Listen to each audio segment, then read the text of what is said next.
Salam damai sejahtera, salam sukacita buat semua anak-anak yang dikasihi Tuhan dimanapun berada saat ini. Mari kita bersama-sama beribadah dan kita akan memulai ibadah kita dengan nyanyian pujian kepada Tuhan dengan nyanyian Allahku Dahsyat. Mari kita nyanyikan bersama-sama.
Mari kita bersatu di dalam doa, kita berdoa. Tuhan Allah Bapa kami yang bertahta dalam kerajaan sorga. Terima kasih ya Tuhan untuk semua kebaikan, cinta kasih, dan pengampunan dosa yang selalu Tuhan berikan kepada kami anak-anak Tuhan. Saat ini kami bersama-sama rindu untuk mendengarkan firman Tuhan. Biarlah Roh Kudus Tuhan yang memimpin kami, sehingga kami juga dapat memahami firman Tuhan yang akan disampaikan oleh hamba-Mu pada saat ini. Berkaryalah ya Tuhan kepada semua anak-anak kami yang sudah siap untuk mendengarkan firman Tuhan. Di dalam nama Yesus Kristus Tuhan, kami berdoa, mengucap syukur, dan mohon pengampunan dosa. Amin. Mari kita bersama-sama membaca kitab Lukas pasal 22, ayat 54 sampai ayat yang ke-62. Semua anak-anak kami yang memiliki Alkitab, mari membuka Alkitabnya yang diambil dari kitab Perjanjian Baru, yaitu kitab Lukas pasal 22 ayat 54 sampai ayat yang ke-62. Lalu Yesus ditangkap dan dibawa dari tempat itu. Ia digiring ke rumah imam besar dan Petrus mengikuti dari jauh. Di tengah-tengah halaman rumah itu orang memasang api dan mereka duduk mengelilinginya. Petrus juga duduk di tengah-tengah mereka. Seorang hamba perempuan melihat dia duduk dekat api. Ia mengamat-amati lalu berkata, "Juga orang ini bersama-sama dengan dia." Tetapi Petrus menyangkal. Katanya, "Bukan, aku tidak kenal dia." Tidak berapa lama kemudian, seorang lain melihat dia lalu berkata, "Engkau juga seorang dari mereka." Tetapi Petrus berkata, "Bukan, aku tidak." Dan kira-kira setengah jam kemudian seorang lain berkata dengan tegas, "Sungguh orang ini juga bersama-sama dengan dia, sebab ia juga orang Galilea." Tetapi Petrus berkata, "Bukan, Aku tidak tahu apa yang engkau katakan.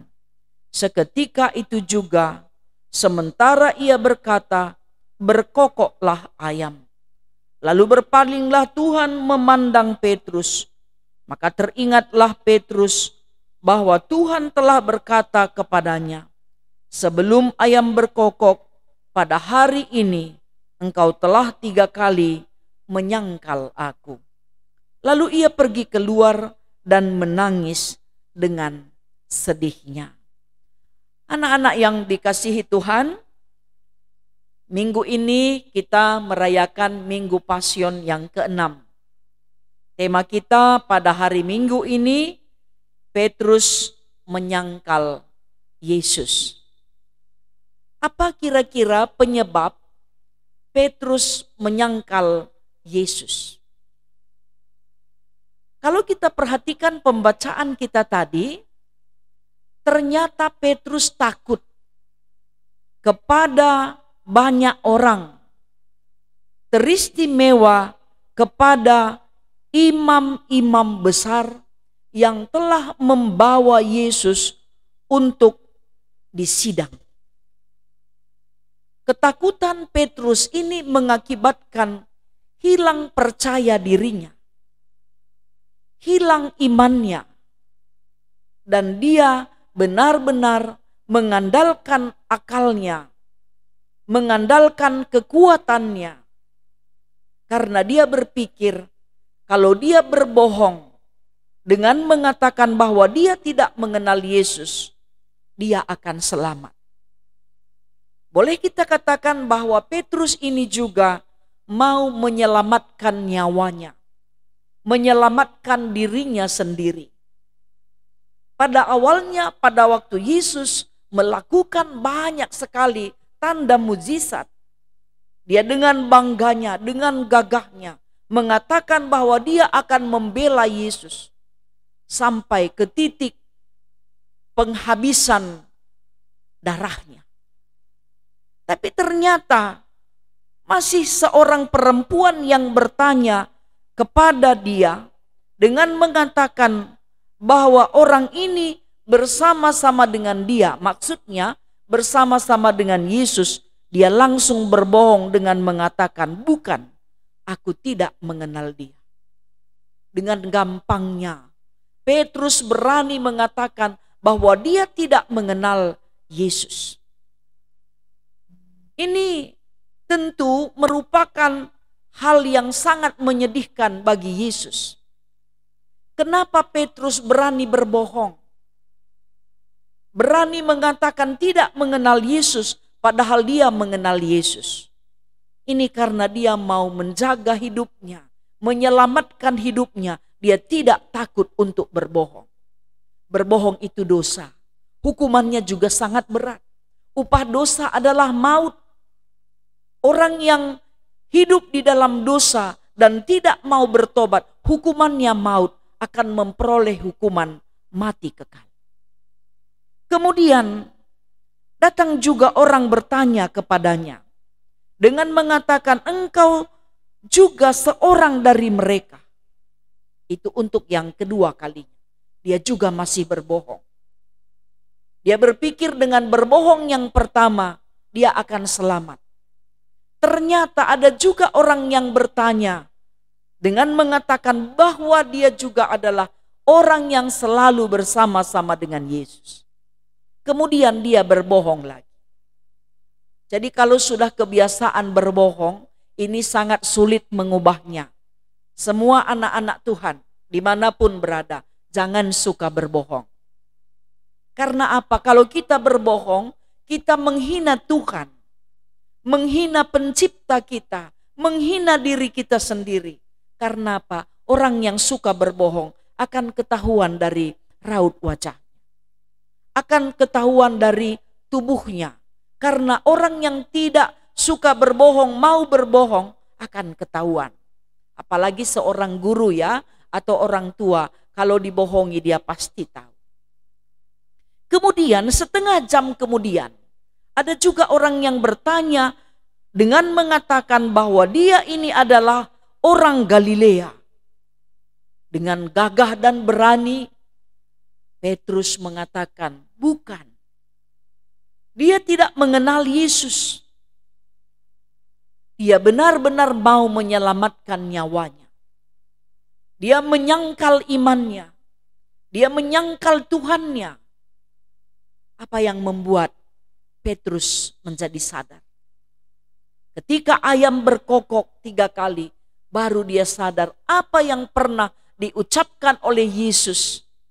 Bahwa sebelum ayam berkokok 3 kali juga, dia akan menyangkal Yesus.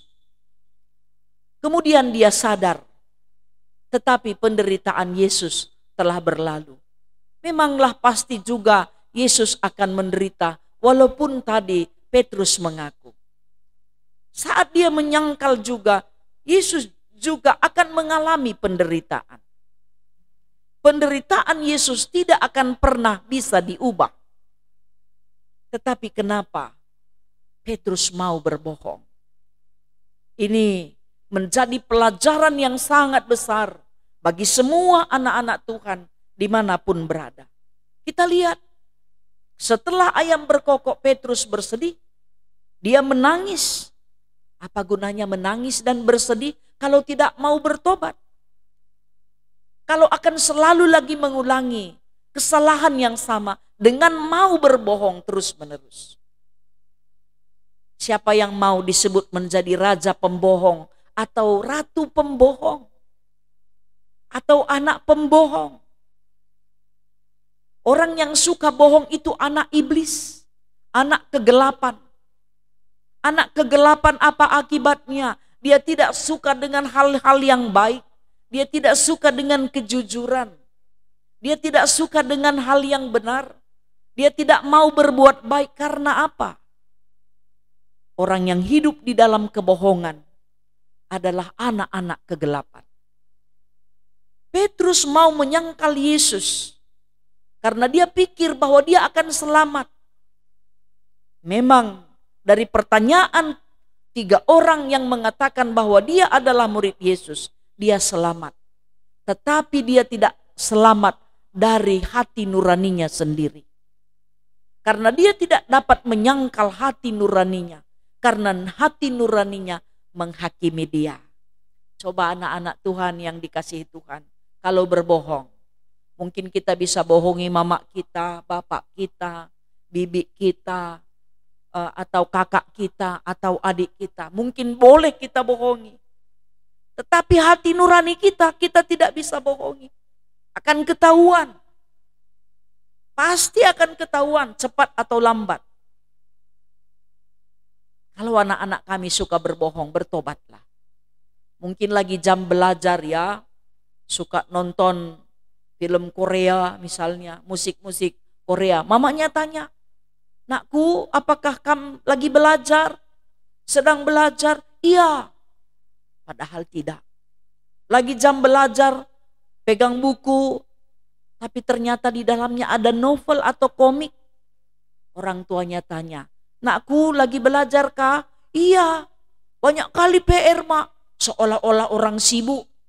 Seolah-olah anak-anak yang punya banyak PR yang sangat banyak. Orang yang sangat tekun. Tapi dia berbohong. Apa akibatnya? Kalau anak-anak kami suka memupuk kebiasaan berbohong, nanti sampai tua pembohong. Jangan seperti Petrus. Dia menangis dan sedih, tapi tidak ada gunanya kalau tidak ada pertobatan. Sia-sia mengeluarkan air mata, tapi kalau tidak bertobat, tidak ada gunanya. Ini Yesus sudah peringatkan bahwa kamu akan berbohong. Karena memang dia tahu karakter Petrus. Cepat percaya, cepat juga tidak percaya. Anak-anak yang suka cepat sekali mengaku bersalah, tetapi biasanya juga cepat melakukan kesalahan yang sama. Karena apa? Hukumannya mungkin perlu berat ya. Kalau hukumannya berat mungkin takut. Tapi apakah kita harus ditakut-takuti atau dipukul baru kita mau bertobat? Tidak perlu. Anak-anak yang dikasihi Tuhan, penderitaan Yesus harus dia jalani. Tetapi kenapa Petrus yang selalu bersama Yesus mau berbohong? Janganlah kita suka berbohong. Mungkin anak-anak suka jajan, bohong lagi sama orang tua. Banyak kali tugas kelompok, banyak bahan-bahan yang mau dibeli, ternyata bohong lagi. Uang sekolah dijajankan, bohong lagi. Ternyata mau beli paket, alasan banyak tugas, ada bahan-bahan sekolah yang mau dibeli, bohong lagi. Apa nanti akibatnya, anakku? Tidak ada gunanya. Tuhan tidak suka dengan orang yang suka hidup di dalam dosa. Karena upah dosa, sekali lagi saya katakan, itu adalah maut, kematian kekal. Dan kita tidak akan memiliki banyak teman. Karena orang pasti tidak suka dengan pembohong. Karena apa? Cepat atau lambat, kebohongan kita akan ketahuan. Lebih baik jujur. Lebih baik terus terang. Ini yang perlu kita lakukan. Jadi di Minggu Pasion yang ke-6 ini, semua anak-anak Tuhan harus bertobat. Harus hidup di dalam Tuhan. Jangan menyangkal iman. Dengan berbohong kita menyangkal Tuhan kita. Menyangkal iman percaya kita kepada Tuhan. Jadi jangan suka kita berbohong. Mana tahu ada kakak atau adik atau abang, dia bilang sama adiknya, "Dek, ayo kita curi uang mama sama bapak. Tapi jangan bilang-bilang ya. Nanti kita ketahuan dihukum." "Iya bang, gak apa-apa. Kita beli Kentucky ya sama boba." "Oke bang." Karena enak makan Kentucky sama mau makan minum boba, akhirnya mau berbohong. Padahal lebih baik kita bilang sama mama dan bapak kita, "Pak, kepingin kalilah aku makan KFC. Kepingin kalilah aku minum boba, ada enggak uang bapak?" Kalau dia bilang belum ada, sabar. Karena kan tidak selalu ada uang orang tua kita kan. Kita harus sabar, jangan mencuri uangnya. Dengan berbohong lagi. Atau kita katakan aku juara, padahal tidak. Supaya apa? Mau dapat hadiah. Dosa lagi, berbohong lagi. Jangan biasakan. Karena kalau dari kecil kita biasakan selalu berbohong, nanti seperti Petrus, sedih dan menangis. Tapi tidak ada gunanya kalau tidak mau bertobat. Di Minggu Pasion ini, mari kita menahan diri supaya kita tidak mau melakukan sesuatu hal, sesuatu pekerjaan untuk melukai hati Tuhan, yang membuat hati Tuhan sedih, dan kita juga sedih. Karena apa? Mengubah kebiasaan yang buruk ini butuh proses yang panjang. Jadi anak-anak kami, latihlah diri kalian menjadi orang yang jujur. Karena orang jujur dimanapun disenangi oleh orang. Apalagi Tuhan sangat mencintai anak-anak yang jujur. Tuhan memberkati kita semua dan kita selalu berdoa supaya Tuhan menyertai kita untuk melakukan kehendak-Nya. Amin. Mari kita bersama-sama menaikkan nyanyian pujian kita kepada Tuhan dengan nyanyian Allah Ditinggikan. Mari kita nyanyikan dengan sukacita.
Mari kita bersatu di dalam doa, kita berdoa.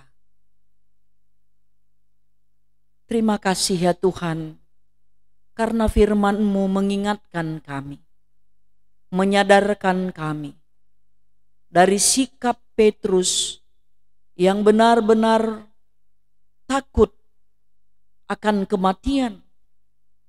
Dan dia benar-benar takut kepada penguasa, takut kepada orang banyak, sehingga dia tidak berani jujur mengatakan bahwa dia mengenal Yesus dan adalah murid Tuhan Yesus. Terkadang kami juga seperti Petrus ya Tuhan. Mohon kiranya Engkau maafkan semua anak-anak kami yang suka membohongi orang tua, membohongi guru, membohongi kakak, adik atau abangnya dan teman-temannya. Supaya jangan kebiasaan berbohong ini menjadi kebiasaan yang selalu dilakukan terus-menerus nanti sampai tua. Mohon kiranya Tuhan sadarkan anak-anak kami, supaya mereka bertobat, mereka hidup di dalam Tuhan, tidak menjadi pengikut kuasa kegelapan, yang hidup di dalam semua hal yang tidak baik. Bapa di surga, berkatilah anak-anak Tuhan semuanya, supaya selalu jujur, supaya selalu hidup benar, mengandalkan Tuhan, rajin berdoa, membaca Alkitab, rajin belajar, juga mau menolong orang tua dan saling mengasihi bersaudara.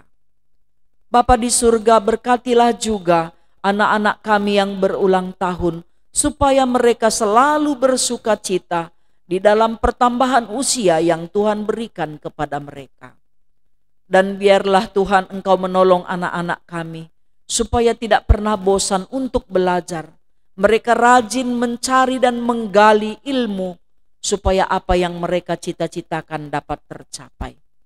Anak-anak kami yang sedang berduka cita, mohon kiranya Tuhan hiburkan. Anak-anak kami yang bersuka cita, biarlah sukacita mereka juga membuat mereka selalu menjadi anak yang rendah hati dan mengandalkan Tuhan di dalam hidupnya. Tuhan, kami berdoa untuk semua guru sekolah minggu dimanapun berada, juga kepada penatua, pendeta, dan juga diaken, mohon kiranya Tuhan memberkati.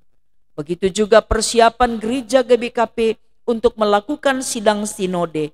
Mohon kiranya Tuhan Engkau memberkati panitia pelaksana, peserta sidang sinode, begitu juga dengan moderamen GBKP.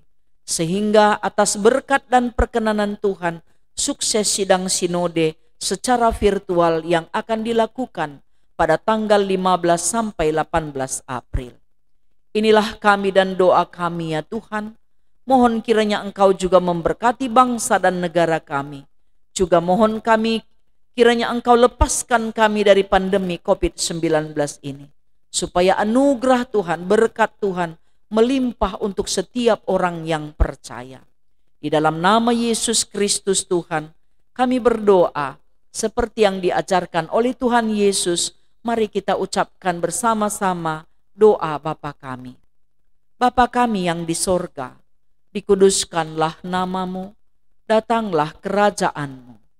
Jadilah kehendak-Mu di bumi seperti di sorga.